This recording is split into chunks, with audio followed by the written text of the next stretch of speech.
जय माँ इंद्राक्षी, जय अम्बे। इंद्राक्षी धाम में दर्शकों आप सभी का हम हार्दिक स्वागत करते हैं। आज के दिन जिन जातकों का जन्म दिवस है, मैरिज एनिवर्सरी है, उन सभी को हमारी तरफ से बहुत बहुत शुभकामनाएं।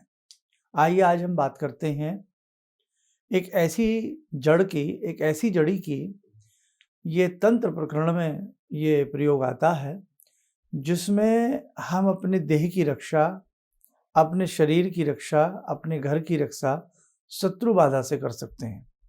और दूसरी बात, जिन लोगों की गाड़ी में या बार बार जिनके एक्सीडेंट होते रहते हैं, बार बार नुकसान गाड़ी में होता है, तो वो ना हो, दुर्घटना से कहीं ना कहीं कुछ आपका बचाव अवश्य हो सके।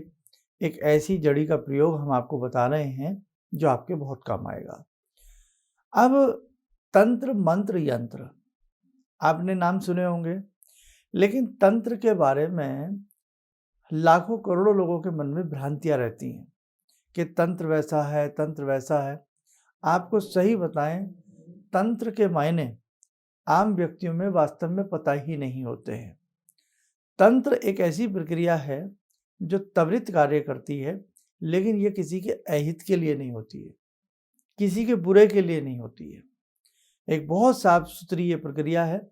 तंत्र का ये अर्थ ना निकालें कि अब मैंने देखा है कि जो लोग गलत तरीके की विद्याओं को जानते हैं, उन्हें भी तंत्र की विद्याओं में उनकी गिनती आ जाती है कि तांत्रिक ने ऐसा किया, ऐसा किया। अरे भैया, तंत्र एक बिल्कुल स्वतंत्र क्षेत्र है, और जो बहुत सारी मैली क्रियाएं होती हैं, कुछ गलत चीज़ें भी होती हैं, वो तंत्र के अंतर्गत नहीं आती।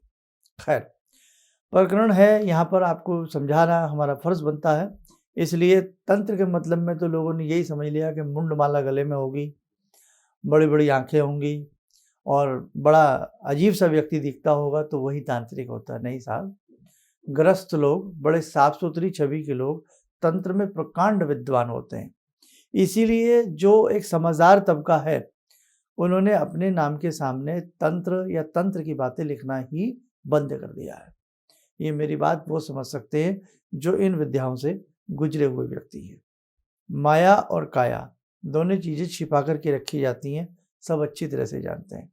ढिंडोरा वो पीटते हैं जहाँ जिनके पास कुछ भी नहीं होता। आप मेरी बात को ध्यान से समझें। हमारे भारतीय मनुष्यों ने, ऋषियों ने ऐसी ऐसी छोटी छोटी विद्याएं बताई हैं कि जिन्हें करके हम अपने जीवन को सुगम बना सकते हैं। अब जैसे कई बार बहुत व्यक्तियों के मन में ये रहता है कि मेरे ऊपर शत्रु तंत्र कर रहा है। बात वहीं आ जाती है घूम फिर के, मेरे ऊपर किसी ने तंत्र कर दिया है, ब्लैक मैजिक कर दिया है, कोई मेरे ऊपर ऐसा ना कर दे, वैसा ना कर दे। तो एक तंत्र प्रक्रिया के अंतर्गत एक बहुत छोटी सी चीज़ मैं आपको बताऊंगा, और आपको बड़ा ही सुन करके समझ में आएगा कि कितनी गजब की ये जड़ हो सकती है। ऐसे ही जिन लोगों की बार बार दुर्घटनाएं जिनके साथ घटती हैं, एक्सीडेंट्स होते हैं, वहाँ पर भी ये कार्य करती है। आइए अब बात करते हैं उस जड़ की, उस विद्या के बारे में। तो सबसे पहले आज का हम पंचांग देख लें और फिर हम आगे बढ़ते हैं। 25 जुलाई सन 2023 दिन मंगलवार, संवत 2080, श्रावण मास, शुक्ल पक्ष, तिथि आज सप्तमी है, नक्षत्र चित्रा, राहु काल 3 से 4:30, दिशाशूल उत्तर दिशा। अब दिशाशूल उत्तर दिशा, बात छोटी सी है, बहुत लोगों ने सुन लिया और कानों से इधर को निकाल दिया, लेकिन बात बहुत बड़ी है। आज का दिशाशूल है उत्तर दिशा। उत्तर दिशा में यात्रा करने से कहीं ना कहीं अनमना मन हो सकता है, असहज आपकी यात्रा हो सकती है, कार्य सिद्धि में विलंब हो सकता है। इसलिए ये छोटी छोटी बातें हैं, लेकिन बहुत काम की बातें हैं। राहु काल में साउथ में चले जाइए, राहु काल को बहुत माना जाता है। राहु काल के अंतर्गत कोई शुभ कार्य नहीं किया जाता। तो आज का राहु काल 3 से 4:30।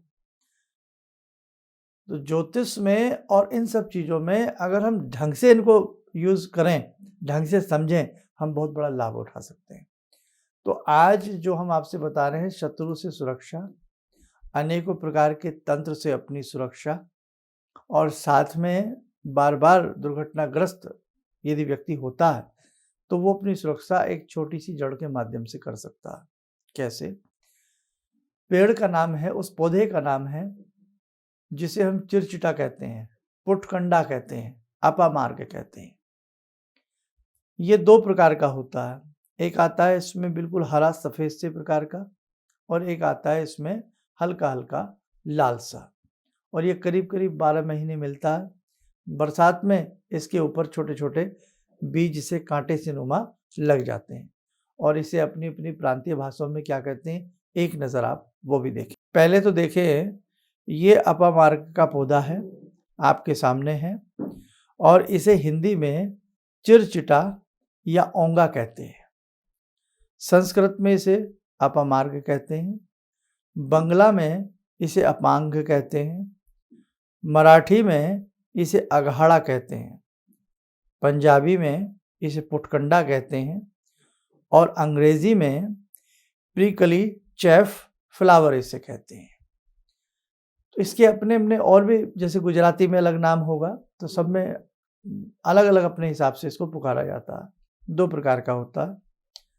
अब इसका करना क्या है, रवि पुष्य नक्षत्र, रविवार का दिन हो, पुष्य नक्षत्र हो, उसे रवि पुष्य नक्षत्र कहते हैं। चाहे कृष्ण पक्ष में हो या शुक्ल पक्ष में हो, इस वृक्ष की पूजा करें। एक दिन पहले जाकर के, रवि पुष्य नक्षत्र से पहले शाम को जाकर के इनविटेशन देना, निमंत्रण देना उसको कहते हैं।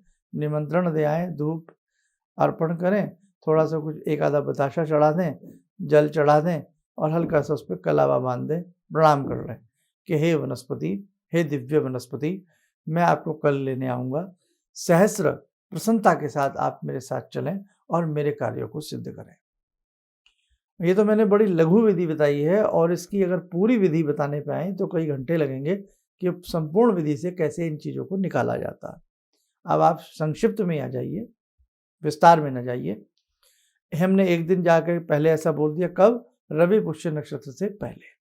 अब रवि पुष्य नक्षत्र कब आएगा, आप कैलेंडर में देख लीजिएगा, रविवार का दिन हो, पुष्य नक्षत्र हो, रवि पुष्य नक्षत्र होता है। गए, निमंत्रण दिया, रवि पुष्य नक्षत्र की सुबह गए, और ये बहुत ज़्यादा नहीं होता, 2-3 फीट तक का ही होता है, और कई बार तो उससे भी कम में होता है। लेकिन ऐसा चूज़ करें जिस पे थोड़ा सा फली सी लगी हो, है ना, चाहे वो लाल वाला हो या सफ़ेद कहा जाता है, लेकिन देखने में वो हरा हरा सही होता है, वो वाला हो।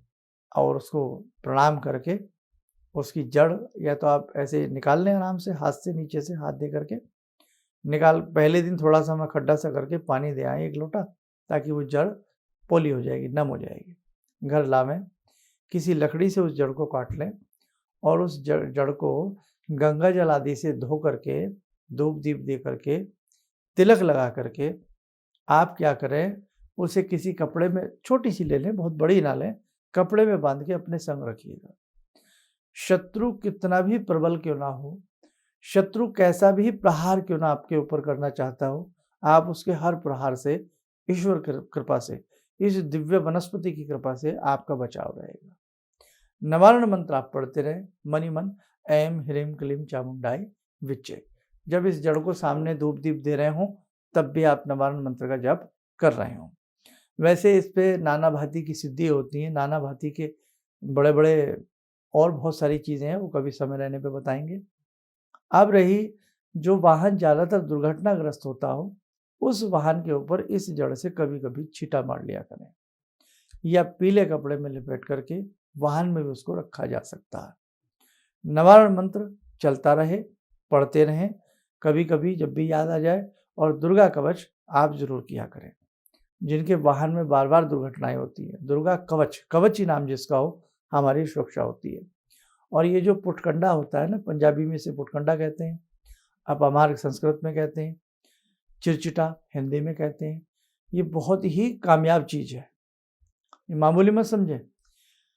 बड़े बड़े जो साधु सन्यासी हैं, जिनकी बड़ी बड़ी साधनाएं चलती हैं, वो इसकी बीज निकाल करके, सुखा करके उसकी खीर भी बनाते हैं, और इसकी जो खीर होती है वो क्षुधा को मार देती है, भूख लगने नहीं देती। एक बार की खाई खीर से करीब करीब 5 से 7 दिन निकल जाते हैं। लेकिन आप ऐसा मत कीजिएगा, कोई भी चीज़ पूरी जानकारी के साथ करनी चाहिए, किसी अच्छे वैद्य के अनुभव में, लेकिन ऐसा भी उल्लेख है।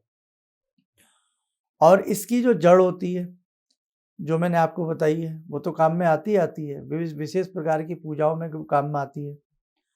सरस्वती माता की अनेकों प्रकार की दैवीय साधनाएं हैं, गुप्त साधनाएं हैं, जो इनकी जड़ों का आसन बिछा करके की जाती है, और वो एक प्रयोग हमने भी कई वर्ष अपने जीवन में किया है। हम उस चीज़ के साक्षी हैं, अनुभूत हमने किया है और चमत्कारिक चीज़ें हमने उस वक्त में देखी हैं। खैर, और दूसरी बात एक चीज़ और होती है, इसकी जड़ में, इसके तनों में सरस्वती का भी वास होता है। विशेष नक्षत्र में विशेष मुहूर्त ना भी मिले तो प्रतिदिन जो इसकी तने से दातून करता है, दांत बड़े हष्टपुष्ट बने रहते हैं और जिह्वा पर सरस्वती का वास आने लगता है। तो बड़ा ही चमत्कारी ये पौधा है, अलौकिक पौधा है। तो इस पौधे के बारे में जितनी आपको जानकारी दी जाए उतनी ही कम होती है। तो फिलहाल इसके 2 दैवीय प्रयोग करके देखें। ऐसे ही अशोक का पेड़ बड़ा चमत्कारिक होता है। अशोक, जहाँ शोक ना हो, दुख ना हो, संताप ना हो। श्रीलंका में भी आपने देखा, अशोक वाटिका में भगवती सीता अशोक के नीचे विराजमान रहीं। तो इसके बारे में भी बड़ी आपको चर्चा के साथ अच्छे तरीके से इसके बारे में भी कभी 1-2 रोज़ में हम आपको बताने का प्रयास करेंगे। फिलहाल इसकी हमने 1-2 बातें आपको बताई, ये आप नोट कीजिएगा। आइए, समय हो चला आज की ध्यान साधना का। जुड़ते हैं आज की ध्यान साधना में बाबा हनुमान जी से। ॐ अतुलितबलधामं हेमशैलावदेयं धनुजवनकृशानु ज्ञानिनामग्रगण्यं सकलगुणनिधानं वानराणामधीशं रघुपतिप्रियभक्तं वातजातं नमामि। मनोजवं मारुततुल्यवेगं जितेन्द्रियं बुद्धिमतां वरिष्ठं वातात्मजं वानरयूथमुख्यं श्रीरामदूतं शरणं प्रपद्ये। श्रीरामदूतं शरणं प्रपद्ये। रामाय रामभद्राय रामचन्द्राय वेदसे श्रीरघुनाथनाथाय सीताया पतये नमः। श्री हनुमंताय नमः। कवच बना लें, ध्यान करें, वीर बजरंग के महाराज का शुभ आशीष हम सबके ऊपर बरस रहा है।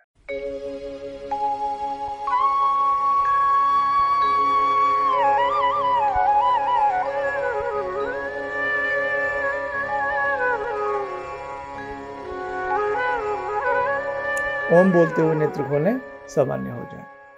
ऐसे ही जहाँ छोटी छोटी चीज़ें हमारे दुखों को कम करती हैं, हमारी समस्याओं को दूर करती हैं, वैसे ही कुछ ऐसे दैवीय प्रयोग हैं, अनुष्ठान हैं, जिन्हें करने से, जिनमें आने से, भाग लेने से भी हमारे दुख दूर होते हैं। जिसमें से एक 14 अगस्त का अनुष्ठान है। वहाँ आप आइए, इंदौर में है, पार्थिव शिवलिंग पूजन है, दुखों को दूर करने के लिए है, कामनाओं को पूर्ण करने के लिए है और स्वास्थ्य समृद्धि के लिए है। ये भगवान शिव की पूजा आप जानते ही हैं। सावन का महीना है, 14 अगस्त का दिन है, सोमवार है, तो आप इसमें भाग ले सकते हैं और ये पूजन सभी के लिए निःशुल्क है। कोई भी सश्रद्धा इसमें भाग ले सकता है और पुण्य का भागी बन सकता है। उसके लिए दिए गए स्क्रीन के ऊपर जो हमारे नंबर्स हैं, उन पे आप कांटेक्ट करके अपना नाम, नंबर और कितने लोग आ रहे हैं इंदौर के इस पूजन में, वो आप लिखवा सकते हैं। आप स्वस्थ रहें, सुखी रहें। इन्हीं शुभकामनाओं के साथ हम अपनी वाणी को विराम देते हैं। जय जय अम्बे। मेरे 2 बच्चे हैं, दोनों का एग्ज़ाम चल रहा था। आपने जो एक मंत्र बताया उनको मैंने बता दिया, जो बेटा तुम नहा करके सुबह सुबह उसके बाद ये मंत्र 11 बार ज़रूर पढ़ लेना, टेस्ट देने जाना। जब उसका पेपर मिला तो उसको बिल्कुल दिमाग में आया नहीं, जो एक भी क्वेश्चन मुझे आता है, लेकिन जब वो लिखने बैठा तो पूरी लिख डाला और इतने अच्छे मार्क्स से 97 पॉइंट से परसेंटेज से पास किए हैं। किसी भी समस्या के समाधान के लिए मिले प्रसिद्ध हस्तरेखा एवं वास्तु विशेषज्ञ प्रोफेसर धर्मेंद्र शर्मा जी से। नोट: शिविर में भाग लेने हेतु एवं व्यक्तिगत रूप से मिलने के लिए कॉल करने का समय सुबह 10 बजे से शाम 6 बजे तक। हमारे विभिन्न ज्ञानवर्धक कार्यक्रम देखने के लिए आप हमें अभी सब्सक्राइब करें, बेल आइकन को प्रेस करें ताकि आप देख सकें हमारा कार्यक्रम सबसे पहले। और अधिक जानकारी के लिए फेसबुक पेज को लाइक करना न भूलें।